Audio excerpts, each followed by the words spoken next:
Welcome everybody to Crypto Rosetta. My name is Savage, and today we're going to be having a look at Ethereum. Let's get into price action. Primarily, what I'm still looking for is the potential of coming down here as a bigger A, B, and a C pattern. So that 1-to-1 is currently sitting towards the 1675 area. Now, there is always the potential this could become a bigger move as a bigger five-wave structure if we do move down deeper towards this 1517. That would be based off of looking at this move in this way. Now, there's two ways I'm counting this move to the downside. Potentially, we could look to end into this low, or we could look to end into this low. Now, the key difference here is basically what we'd be saying here is that um, if we have completing into this low, what we'd have is one, two, all of this would actually be three, would have four, and then we'd complete with a diagonal to the downside here, in which case we would start this move up from here. The other way is that we could actually be completed to here, where we actually just treat this as a flat correction rather, and then we look to complete this fifth wave down here in this manner. Now, the key rejection zone for this as a B wave would still be here between this 2068 to this 1975. So as long as we stay below this 2068, I would still be looking for that continuation to the downside. Now, this could be a direct push to the downside, in which case we could be starting to extend out already. Now, I'm looking at this potentially as a triangle here, but if I'm wrong, what this could be is just a W, an X, and a Y to the upside, in which case what we could have done is already set a wave 2. Now, the only way we get confirmation of this is by a drop down towards this 1663.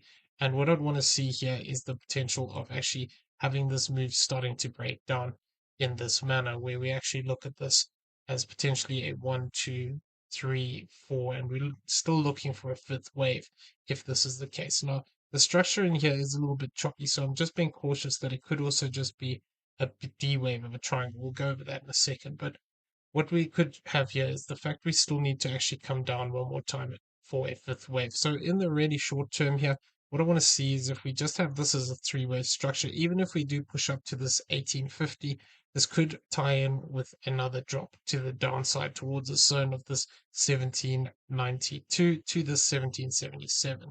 If we do break down here one more time for this fifth wave, what I'd be looking for is that potential of a three-wave move to the upside, looking for rejection at this 1905 to this 1861 area. So interesting zone would be here on the 618 potentially. That would bring us back into this little area here, and then we could look to actually break down from there as 786 would actually bring us back into this channel. So that's something that I'm just keeping an eye on. Obviously, if we do look to complete this five-wave move to the downside and then get a three-wave move to the upside.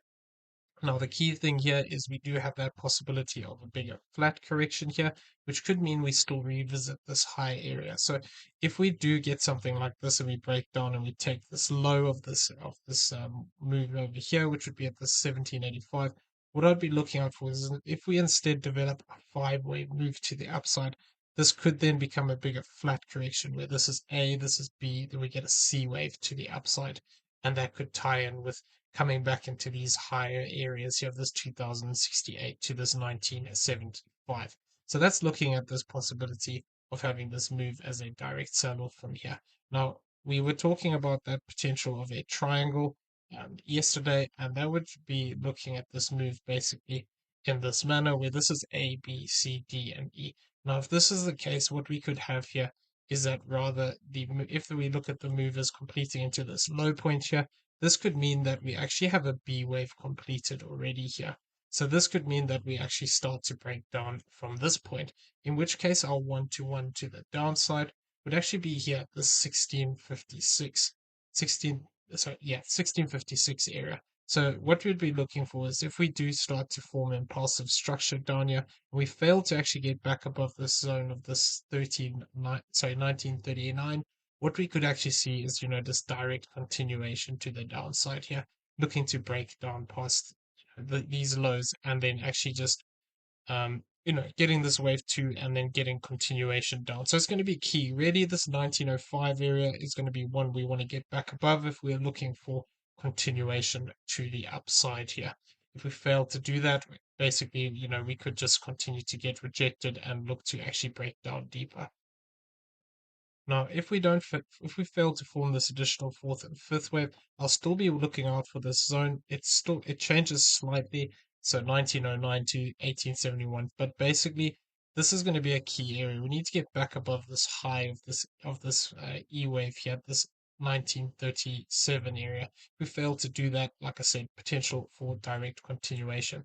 Now, because of the fact of how choppy this move is, there is a couple of potentials here still on the table. Now, it is possible this could actually still be in a bigger triangle where this is A, B. This is actually a complex C wave, as double zigzag here. And then we're looking for the potential of this as a D and an E. Now, invalidation of this as a triangle would come by dropping past this 1785. For as long as we fail to do that, because of the fact that we don't have that additional fourth and fifth yet, it is also possible we could potentially just count this as one as A, B, and C to the downside. So we don't have that additional fourth and a fifth here. If we get that additional fourth, fifth, then this would tie in better with a five-way structure. For as long as we fail to do that, and if we continue to hold this high, what we could actually see here is a retracement back to the upside here. Now, a key area I'd be looking for as a potential turnaround from here would actually be around this zone of this 1891 to this 1887. So they would be looking for this potential of this E wave falling short here. Now, it is possible that this E wave could actually look to come up higher here and still interact with this trend line between the A and E, and that would be looking up towards the zone of this 1928. That would be pretty much directly above us. Depending on how long this takes to play out, we could see a move up here in a three-wave move. Now, the key thing here is what we'd want to see is basically 1, 2, 3, 4, 5 would get another three-wave move, and then we'd want to see another five-wave structure, something like this playing out if this is the case. Looking for that bigger E wave here. If it is shorter here, we could see something like this, where we just get a move up into these zones, and then we get rejected and start to break down deeper. So this is something I'm keeping an eye out for. Obviously, the key difference is here that if this is a bigger triangle like this, the move down will start from this point and not any of these points that we have here. Now, if we do actually form this as a five-wave move and we take this low, what we could actually have is a flat correction here. So we need to just keep an eye on this one because this could be quite a tricky one. And basically what this would be looking out for is the potential that we have something like this, where this is A, we're getting an A, B, and then looking for the C wave to the downside. Now, the C wave 1-to-1 would be the 1762. Ideally, what I'd like to see here is actually sweeping this low of this A wave and then looking to push up for a five-wave structure. Now, that five-wave structure, depending on how deep we come here, could look to actually come back into this zone of this 1987 to this 1932. So the key thing here is if we do get a push to the downside here, actually, technically speaking, it could just be that this is ABC like this, and we completed, and we could start to look to move to the upside in a five-wave move, which would slightly change this target. It would put it up towards this 2035 to this 1978. But primarily, I'm still on the lookout to see whether we get that additional push down here one more time for that additional fifth wave.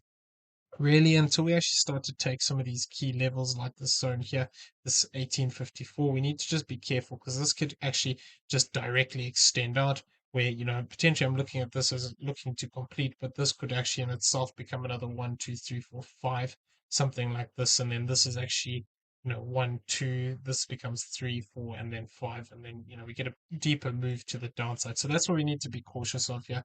If we want to look for that bullish potential, we need to start to break back above some of these key areas. So this is looking for this as a flat. So what we'd be looking for here is basically having this move sweep down, taking these lows, and then having a five-wave move to the upside. So the key thing is if we do get a move like this, what we'll have to do is watch the retracement. Three-wave move to the downside means that we could see continuation. Five-wave move to the downside means that we're going to see continuation down. So we're going to have to just take this one step at a time. Like I said, it's possible this could just directly extend out here, and we could be looking for some of those more bearish options. Now, the bullish scenario here, which we were talking about previously, was looking at this potential of a expanding diagonal here. We're still maintaining this support zone. So the way we'd have to look at this is that potentially we're looking to extend to the upside. Now, the thing is with this, it would mean that we'd have to change how we are looking at this move to the upside here. We'd have to look at this as a 1 with a flat and as a 2, and then looking for that third wave to the upside, where we're actually looking to break out something like this. So we did hold the support zone and we have come back up already. But if we lose this 1785, this would invalidate this. And really what we want to see here is this move starting to turn around. And our target for this would be this 2068. Now, if this is a flat, what we should see is some good impulsive structure playing out off the back of this. Now, I have also indicated the 1-to-1 here at this 1963 in case this just becomes A, B, and C, and this is rather WX. Sorry, WX and then a Y wave, which would be here this 1963. So this is another zone we'll have to be careful of if we do move to the upside, that 1-to-1. This would tie in with breaking a double top here as well. It would also be interacting with this central trend line here. So just need to, just be careful of that sort of area if we do break up. But what we'd want to see if we are looking for continuation is basically to see a 1-2, bigger third wave move to this 2068 1963 as a retracement, and then an additional push up towards this 2136 to this 2094. So that will be basically the impulsive way we could look at this move developing, but it's not my primary count here because of the fact of the structure we have. I think it's more likely that we're going to see, a continuation down one more time, looking for these key zones of these support areas lower down here. Basically, we've already come down to this 1805, but looking for this possibility of coming back into this 1712 to this 1506 range as an additional leg to the downside here. So that 0.618 would be actually the 1624, and that 50% would actually be back into the 1712, which would be a retest of some of these highs and this little support resistance zone here. So, we just have to keep an eye on it, but that's primarily what I'm looking for, is that possibility of coming down deeper still.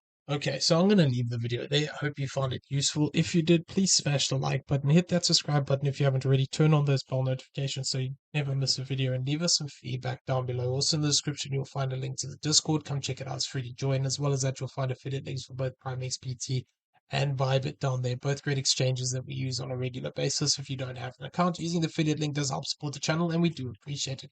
Everyone have a great day. We'll see you in the next one. Take care.